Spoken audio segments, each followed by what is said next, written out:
असे हा प्रत्येकाचा व्यक्तिगत निकाल आहे.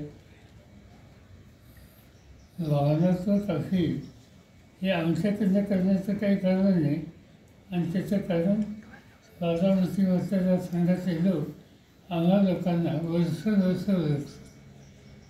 त्यामुळे आमच्याकडून भावनात्मक अपील करता येणार नाही, करण्याची आवश्यकता नाही.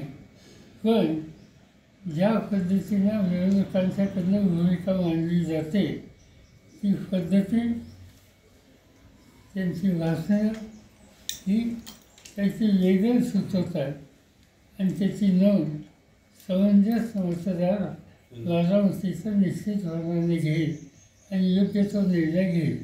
कालच्या भाषणामध्ये अजितदादांनी सांगितलं की संपूर्ण पवार कुटुंबीय मला एकट्याला वेगळं पाडण्याचा प्रयत्न करते, आपल्या सर्वांची साथ पाहिजे. आहे की उमेदवार कुणी असेल, निवडणुकीत त्याचा मतदारांची साथ मागण्याचा अधिकार आहे आणि त्या दृष्टीने त्यांनी काही केलं असेल तर केलं असेल.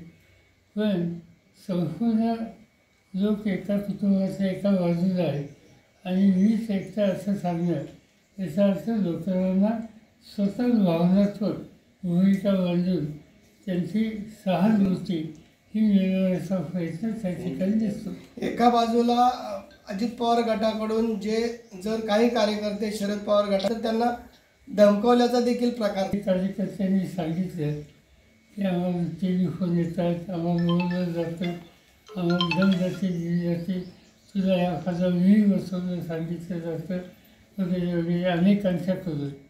ठीक आहे, काय हे होतात. या सगळ्या गोष्टी कधी बारामती मतदारसंघात नव्हत्या, तर पहिल्यांदाच यावेळेस पाहायला मिळतात.